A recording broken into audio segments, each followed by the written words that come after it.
The alphabet as we know it, as we think of it, is the alphabet that we get from the Phoenicians, who got it from the Semites, who then pass it to the Greeks and the Etruscans, who then pass it to the Romans, who then become the instrument for spreading it throughout Western Europe, of course, as part of the Holy Roman Empire.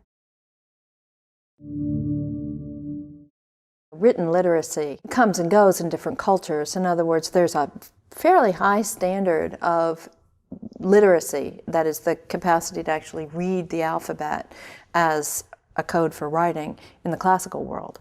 The people have actually calculated what percentage of, say, the classical Greeks could read and write. And I think it was only something like 10 or 12% they figured could read in Greece, in classical Greece, which is quite a lot of people. If you're going to go outside of Rome into a peasant environment in, early Italy, you're not going to find a high level of literacy.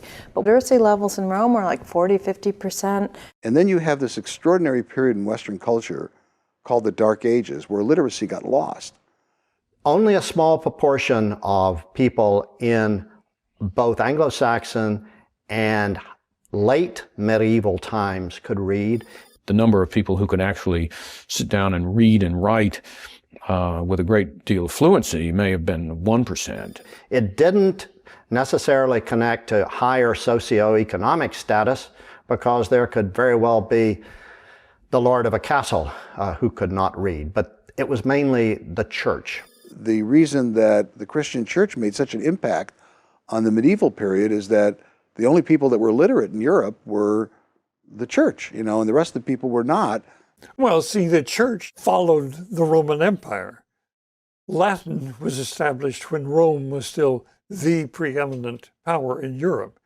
Then the church moved in and the Pope became the emperor, and all of the church documents are in Latin. So there's a continuity from 100 BC to 1500 AD of Latin being the standard language.